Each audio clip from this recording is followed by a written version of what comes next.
वसुदेवसुतं देवं कंसचाणूरमर्दनं देवकी परमानन्दं कृष्णं वन्दे जगद्गुरुम्।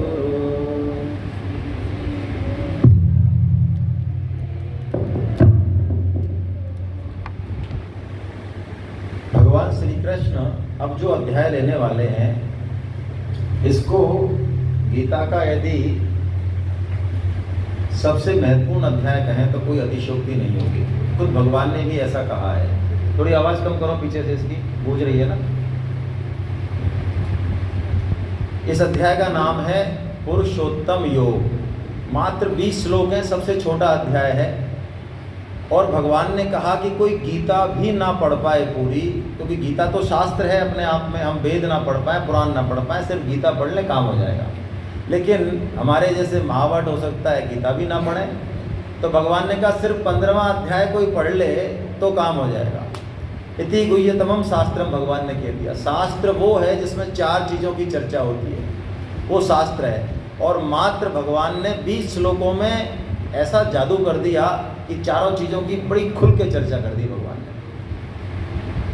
भगवान ने खुद के बारे में बताया। सबसे पहले तो भगवान ने जगत के बारे में बताया, ये जगत क्या है, इसका स्वरूप क्या है।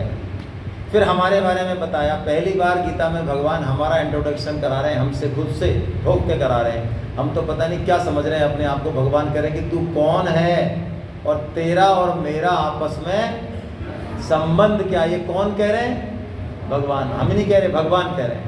और तीसरी बात, जब भगवान के हम हैं तो हम क्यों जो है इधर उधर चक्कर में खा रहे हैं, ये जन्म मरण के चक्र में पड़े, दुख पा रहे हैं भगवान के बेटे होके भी, गरीब हैं। इसका क्या कारण है भगवान वो बताते हैं। और चौथे यानी 5 लास्ट के 5 श्लोकों में, शुरू के 5 जगत, बीच का 5 जीव के बारे में, उसके बाद के ये जीव और जगत के बीच में क्या लफड़ा चल रहा है, और फिर अंत में भगवान बताते हैं खुद के बारे में कि अर्जुन मैं कौन हूँ, मेरा क्या स्वरूप है, मैं पुरुषोत्तम कैसे हूँ, ये बात बताते हैं। तो 20 श्लोकों का ये अध्याय है। ये निकला कैसे अध्याय, जरूरत क्या पड़ी इस अध्याय को बोलने की भगवान को।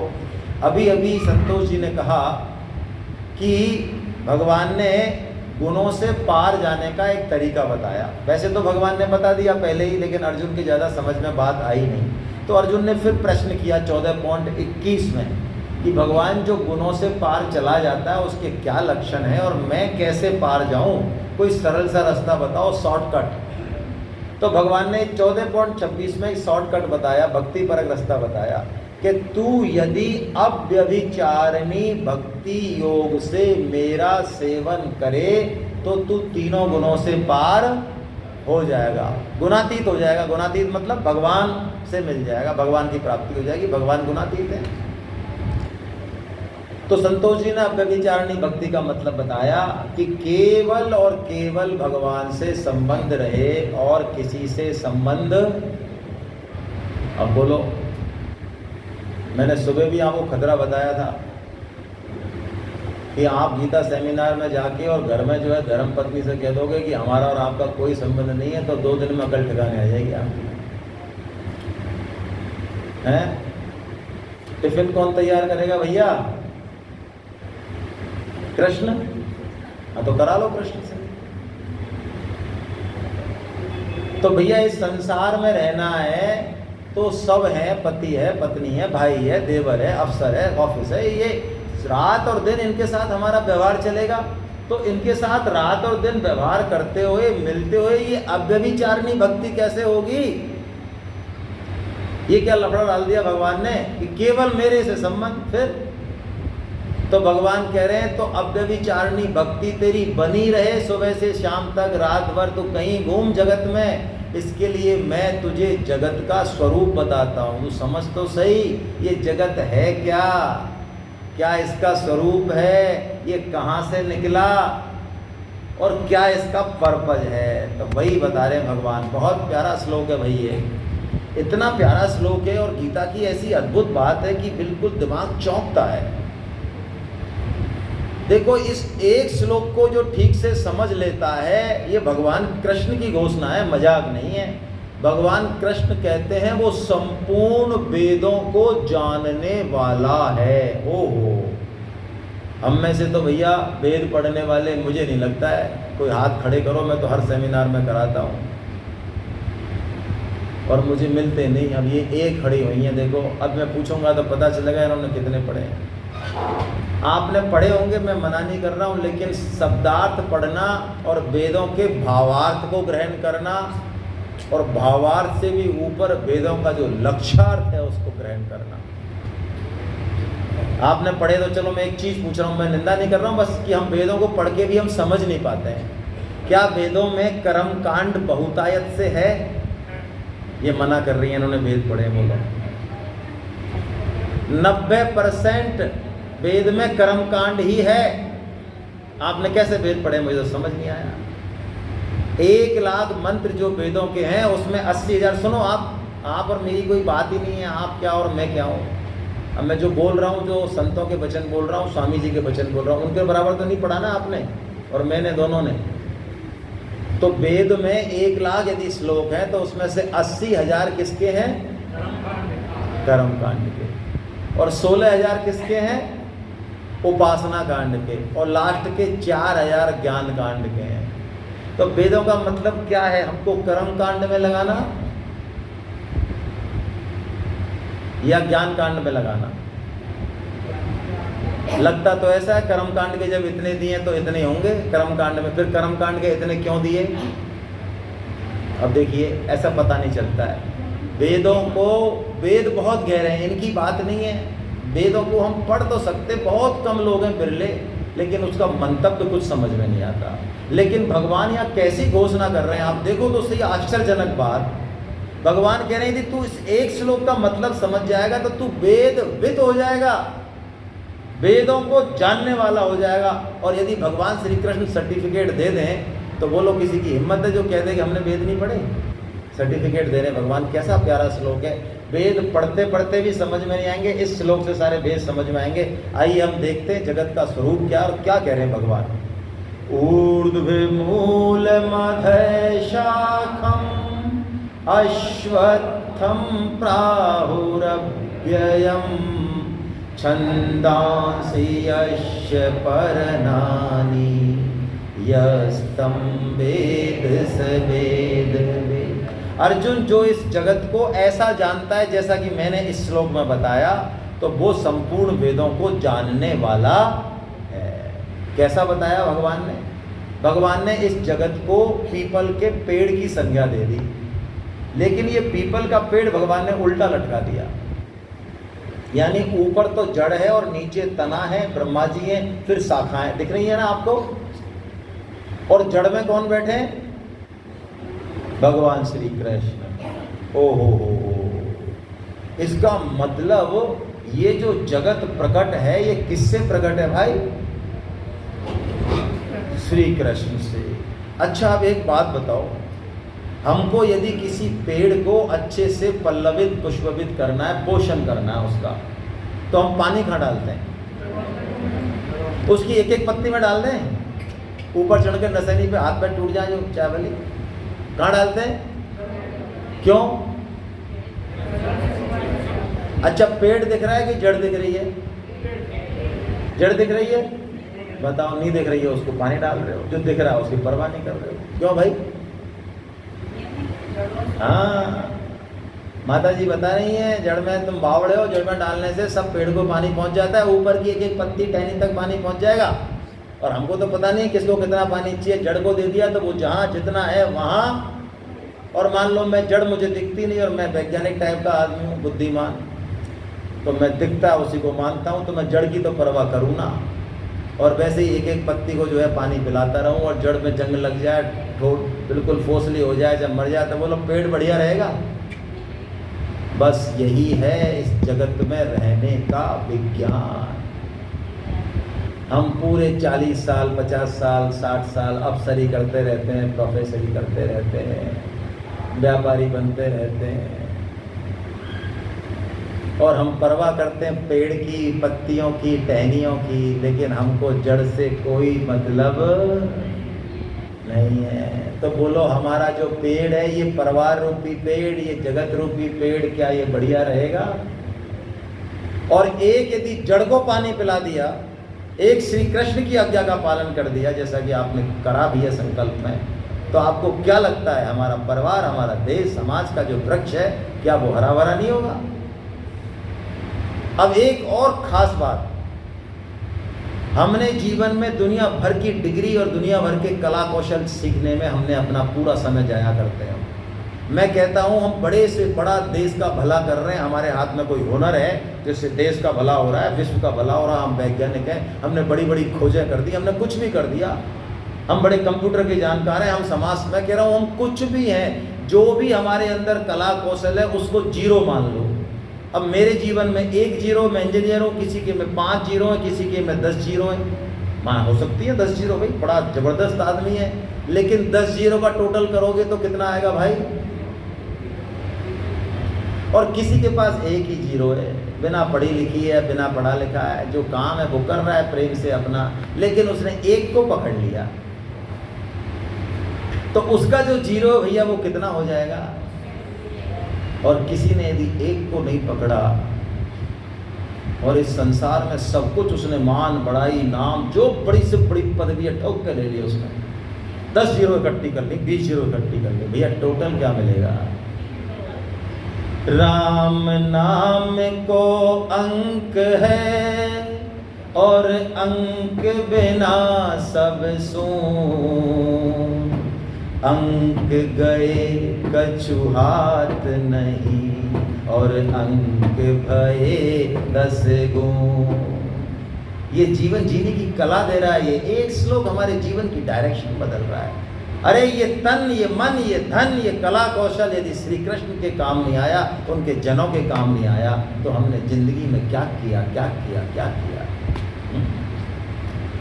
अरे 6 वेद, 6 पुराण, 4 वेद, 6 शास्त्र सारे रटे हों मुझे, और रटे नहीं हो, ऐसे रटे हों कि व्याख्यान दूं घंटों तक, लोग तालियां ठोकें, गद्य को पद्य में बदल दूं, पद्य को गद्य में बदल दूं, इतना प्रकांड पंडित भी यदि कोई हो, लेकिन भगवान श्री कृष्ण के चरणों में उसने प्रेम नहीं है, तो शास्त्र कहता है अरे धिक्कार है तुझ पर, धिक्कार है तुझ पर, धिक्कार है।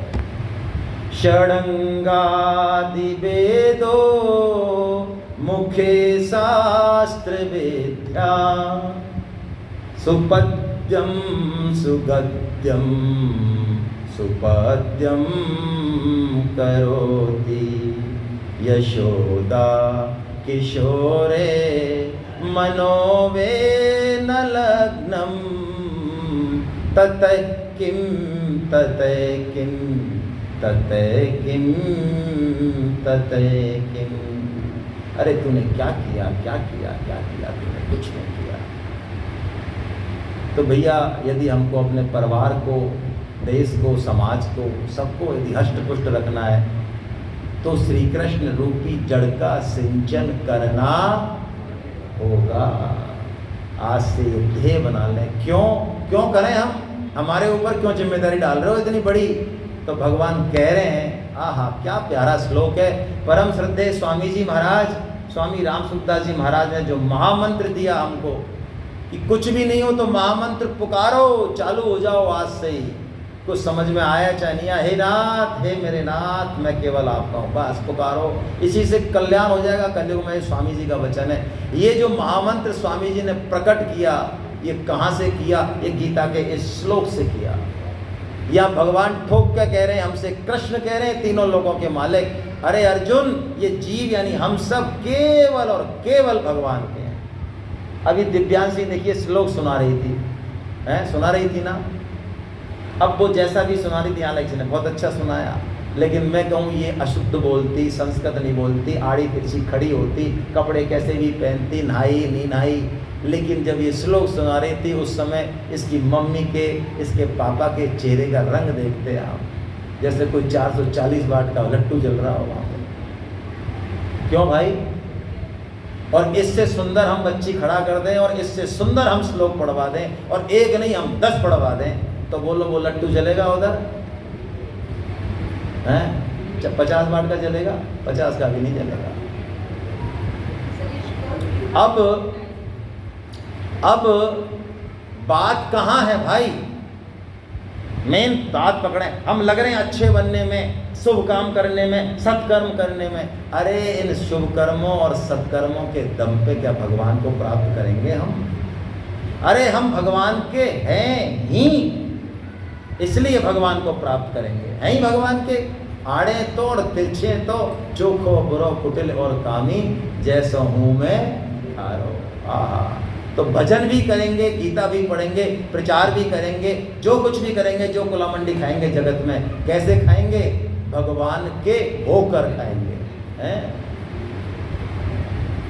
बिंगरी जन्म अनेक की, सुधरे अब ही आज, अरे हो ही राम को नाम जप, तुलसी तज कुसुमान। क्या घोषणा कर रहे हैं बाबा तुलसी बाबा? अरे तू कुसंग छोड़ दे, अच्छा करे चाहे मत करे, बुराई छोड़ एक बार। कोई तेरे को यज्ञ तब दान करने की जरूरत नहीं है, बड़े बड़े ज़्यादा कुलामंडी खाने की जरूरत नहीं है। तू बुराई छोड़ बस, अच्छाई तो सब अपने आप होगी। अच्छाई तो अभिमान लाती है, अच्छाई बच्चाई करने की जरूरत नहीं है ना, बुराई छोड़ दे और अपने आप को भगवान का मान ले। क्यों? हम हैं ही भगवान के। ममे वांसो जीव लोके, जीव भूता सनातना, मनः षष्ठानि इंद्रियाणि, प्रकृति स्थानि कर। भगवान घोषणा कर रहे हैं, ममेवांसो, माम एव अंशो। एव यानी केवल और केवल ये मेरा ही है, किसी दूसरे का। वाह क्या बात है। कब से? 1970 से। अरे भैया सनातन, सनातन का मतलब बस है, शुरू से ही है, जीव भगवान का ही है। अच्छा, मैं अपने पिताजी का नाम जानता नहीं, शकल देखी नहीं, किसी ने बताया नहीं, अनाथ पैदा हुआ और मैं नहीं मानता कि मेरे पिताजी हैं। मेरी परवरिश ऐसी हुई, मैं नहीं मानता, कुछ नहीं है यार, होते तो मिलते ना, देखते, कुछ नहीं, मेरे फादर है ही नहीं। अच्छा, तो मेरे ऐसा मानने से मेरे फादर की सत्ता खत्म हो जाएगी? अच्छा, मेरा होना मेरे फादर की सत्ता का अकाट्य प्रमाण है या कोई दूसरा प्रमाण भी चाहिए? अरे मेरे फादर हैं तभी तो मैं हूँ, या बिना उनके भी हो सकता हूँ? कुछ सोच रहे हैं यार, हो तो सकते हो भाई साहब, तो तरीका बताओ यार जरा हमको भी। कुछ जो है मालपुआ में चक्कर ले रहे हैं कि हाँ नहीं हो तो सकते हैं साहब। भाई भगवान कह रहे हैं कि तू हमेशा से मेरा ही है, लेकिन क्या किया हमने? हाँ, भगवान से ज़्यादा मज़ा हमको संसार में लगा, चटक पटक में लगा। जैसे आजकल के जो बच्चे हैं, मम्मी ने देसी घी का हलवा बनाया, गाय का बढ़िया खीर बनाई, करते रहेंगे, पट्टे खाएंगे नहीं, और रात को 11 बजे वो जोमेटो और एक वो कोई सुअर के ऐसे नाम की कंपनी और है, हाँ स्विगी, पिगी क्या है, पिगी है, स्विगी है, अब वहाँ पे ऑर्डर करेंगे पट्टे रात को 11 बजे और उस कचरे को खाएंगे बड़े आराम से। अब बोलो क्या कर लो इनका। ऐसे ही हमारे संग हुआ है। हम उस सच्चिदानंद स्वरूप परम ऐश्वर्य भगवान को भूल के, और हमें ऐसा लगा यार भाई साहब इनकी थाली में घी ज़्यादा है, तो बोले खा ले। तो हमको भगवान से ज़्यादा आकर्षक क्या लगा? ये संसार लगा, यहाँ के भोग लगे, यहाँ के जो है रिश्ते लगे, तो हम चक्कर में फंस गए इसके में। लेकिन हम हैं तो भगवान के ही हैं। अब भगवान बता रहे हैं अपने बारे में। ओहो अर्जुन, मैं कौन हूँ, जरा मेरे बारे में तो सुन, है ना। यस्माक्षरमती तो हम अक्षरादपि चोत्तमः अतोऽस्मि लोके वेदे जय प्रतितय पुरुषोत्तम। भगवान ने दो रूप बताए, आपको ध्यान हो 7वें अध्याय में जड़ चेतन, जिसको भगवान ने अपरा और परा कहा, उन्हीं को भगवान ने इस क्षेत्रज्ञ कह दिया, और उन्हीं को भगवान ने इस अध्याय में क्षर और अक्षर कह दिया। बात वही है, क्षर यानी जिसका क्षरण हो रहा है। ये शरीर क्या है? क्षर, हाँ क्षर। और इस शरीर को धारण करने वाले हम कौन है? क्षर या अक्षर? हम अक्षर हैं। हमारा क्षरण, हम मरते भी नहीं हैं, हम जन्मते भी नहीं हैं। वास्तव में ना हमारा जन्म है ना हमारा, लेकिन शरीर के जन्मने से हम अपना जन्मना मानते हैं और शरीर के मरने से अपना। तो भगवान ने कहा एक तो है क्षर और एक है अक्षर। तो हम हैं तो भगवान के अंश। अंश का मतलब क्या है? भगवान में जो क्वालिटी है वो सारी की सारी क्वालिटी हम में भी हैं, लेकिन फर्क है, वो मालिक हैं, हम दास हैं। उनमें गुण सुप्रीम कमांडर हैं वो, हम में वो छोटे अंश में हैं। तो भगवान ने कहा मैं हूँ तो अक्षर जैसा, लेकिन अक्षर से भी मैं बहुत उत्तम हूँ, इसलिए मेरा नाम क्या है? पुरुषोत्तम। यानी हम तो पुरुष हैं, लेकिन भगवान कौन है? पुरुषोत्तम। पुरुष का मतलब यहाँ स्त्री पुरुष नहीं है भाई, ठीक है। पुरुष का मतलब क्या है? पुरुष का मतलब है जो पुर यानी इस शरीर को अपना घर मानता है। पुरसयनेति स पुरुषा, ऐसा आया शास्त्रों में। तो जो भी इस शरीर को अपना घर मानता है, अपना मानता है, वो पुरुष है, चाहे भले स्त्री पुरुष कुछ भी हो। भगवान कहते हैं यदि तू मुझे इस जगत को, जीव को, अपने स्वरूप को और मुझे यदि ऐसा जान जाए, ओहो, तो भगवान कहते हैं उसकी कसौटी है कि तू केवल और केवल केवल मेरा ही भजन करेगा। काम करेगा संसार के सारा, लेकिन भजन रूप में ही होंगे वो सारे काम। उमा राम स्वभाव जेहि जाना, तासी भजन तजी भाव न आना। भगवान कैसे हैं और उनकी कितनी कृपा हमारे ऊपर है। अरे कलयुग में करोड़ों लोग हैं, हम सोचें कैसी भगवान ने हमको सद्बुद्धि दी कि हमने जेब से पैसे निकाल दिए, संकल्प कर दिया और हम गीता सुन रहे हैं। बताओ, 2 दिन खराब कर रहे हैं हम, हैं? 2 दिन। ये कैसी सद्बुद्धि हमको भगवान ने दे दी है। भगवान की कृपा के बिना ये संभव नहीं था भाई। ये मनुष्य जन्म मिला, हमको नहीं पता कैसे मिला। किसी को पता हो तो बताए। कोई फॉर्म भरवाया हो, उसमें जो है टिक किया हो उसने, ये भगवान ने दिया कृपा करके। कब हूँ कर करुणा नर देही और देत ही सबिन हेतु सने। और मनुष्य जन्म नहीं दिया, कलयुग में दे दिया, भारतवर्ष में दे दिया। कितनी बड़ी कृपा, कृपा का अथाह भंडार। अरे भारतवर्ष में भी करोड़ों लोग हैं जिनको कोई लेना देना नहीं, ना भगवान से लेना देना है ना गीता से। हाँ हिंदू हैं, सनातनी हैं, धब्बे हैं, लेकिन वो सही पूछी जाए तो यदि कोई गीता को नहीं पढ़े, कोई हिंदू सनातन यदि गीता प्रेस का नाम नहीं जाने, मैं कह रहा हूँ वो धब्बा है। वो कितना ही शुभ कर्म और परोपकार करने वाला हो, वो कितना ही बढ़िया काम करने वाला हो, समाज में कितना ही नाम हो, लेकिन उसने भगवान की वाणी का परिचय नहीं किया और गीता प्रेस के बारे में नहीं सुना, तो मैं कह रहा हूँ वो धब्बा है सनातन के रूप में। हम कैसे कृपा है हमारे ऊपर, भारतवर्ष में मनुष्य जन्म और उस पर भी गीता के प्रति हमारी रुचि हो गई।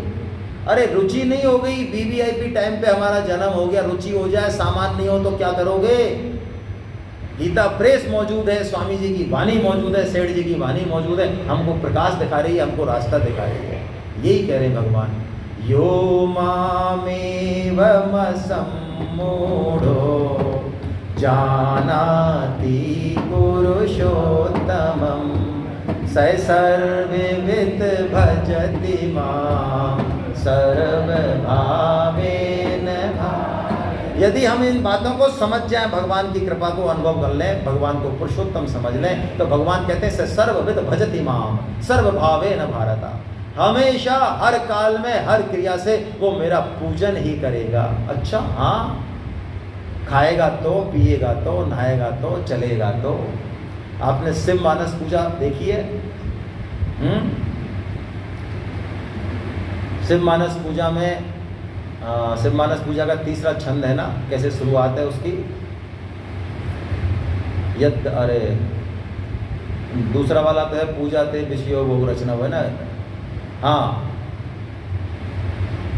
आत्मा त्वं गिरजामति सचरा प्राणा शरीरं ग्रहं पूजा ते विषयोपभोग रचना निद्रा समाधि स्थिति यत् संचार पदयो प्रदक्षिण विधि स्तोत्राणि सर्वा गिरो यद्दत्त कर्म करोमि तत्त्वखिलं शंभो तव आराधनम।